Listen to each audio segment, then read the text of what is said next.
Hello, it's Hughes.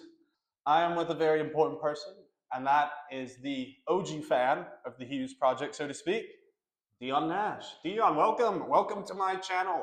Thank you for having me. I think it's so important to talk to fans of the song and show people there are fans. I want to hear what your experience of the song, Every Note's About Her, it was like. Well, I'm very glad you asked, Cameron. I have a lot of thoughts about this amazing song. Great. So let's start from the top. Deon, where did you first hear the song? I first heard Ina in Cameron's flat. He played it for me. I think it was the summer, and it was just a perfect backdrop to a lot of feelings that I'd been having. I instantly connected with the song. Because for context, Deon saw it in an unfinished state. The main vocals hadn't been fully finished. There are some production elements that still weren't there. But I got to see his reaction to it. And that, on a personal level, gave me so much confidence that once the product was finished, the reaction would be even greater. Oh, absolutely. Yeah. I can't believe that we are in this finished state now. Yeah. Considering how impeccable I thought it was when we first started. It's as though the song has existed from that very first moment.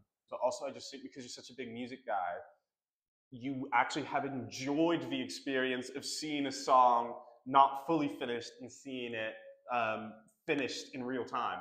Absolutely. It's such a privilege to be part of that. And I thank you so much for showing it to me early on, because seeing it, the beginning threads, seeing all the ideas fall into place, and then seeing all the tiny amendments get made make me really appreciate not just this song, but music in general and how much actually goes into it. I would send you mixes, for example, and I think that was the first time you were exposed to this idea of, oh, they don't immediately get the balance right between all the elements and stuff. Definitely. It's like when you're making a song, particularly when you're on your producer, there is a lot of technical stuff that you just have to get right. And I've really valued you, like you, one being a fan of the song, but two, just your set of ears, because you're like just this pure emotional listener in the sense of like, I gave you two mixes and you just texted me, what's the difference between these two? Because one is fine, but the other one like makes me feel. Yes, I vividly remember that. It definitely brought tears to my eyes. I think that the mix that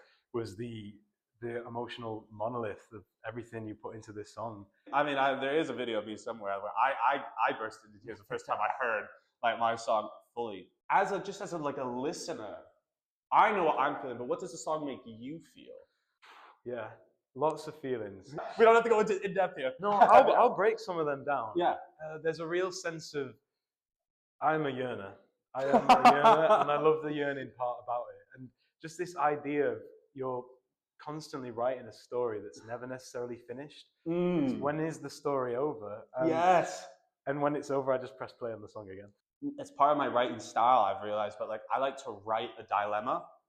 I don't like to write the conclusion. I just like to write the in-between bit. And it's so cool to hear you pick up on that. I love that though, because then I feel like you're giving the reins to the listener to find their own conclusion from it. Every song, someone is going to take something different from it. It's all their personal experience of how they listen to it. Some of them will be the same as yours, but others will take something wildly different.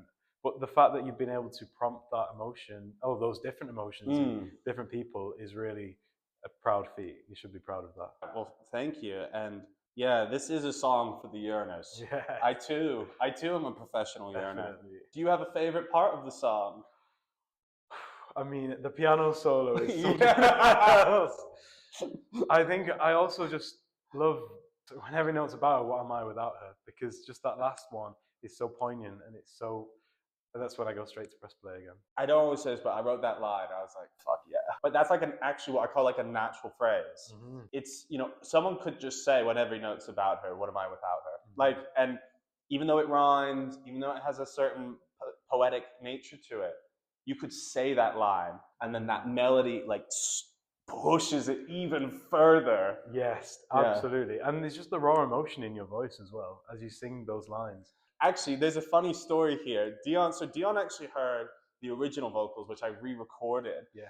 And Deon went like, oh, Kevin, the way you say like, it just does something to me. That is also another part of my favorite song. And I just remember walking into doing the final version, and I remember like telling the guy who I recorded with, Nikhil, I remember like, go back. I have an invested stake in recommending this song. What sound profile would you recommend this song to? Ooh, that is a good question. It's kind of, I think, is the term bedroom pop something I can Yes, say? absolutely. I mean, the song was conceived in my bedroom. Definitely. It's like a nice, like upbeat kind of light pop, but it's got real emotion behind it. And Yeah.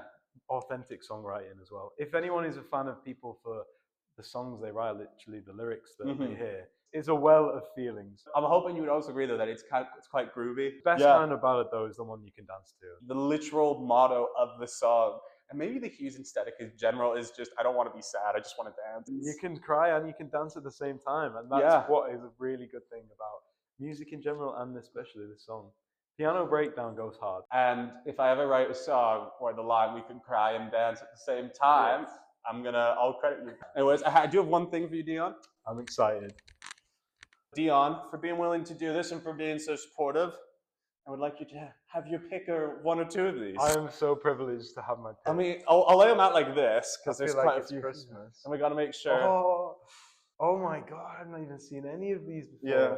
How can I choose just one? You can choose two. I can choose two? Yeah, that's the answer. That's the truth. Okay. I do love this one. I love this one. This one, I've not seen this one yet, I don't think. I might have to take the 2 stars. Okay, hold on. There we go. Oh yeah, there you go. Thank you very much. Thank you. All right, well, Deon, seriously, thank you for doing this. And like I said, every fan means so much to me. And Deon was the OG. He will always have that title. All right. See you guys later.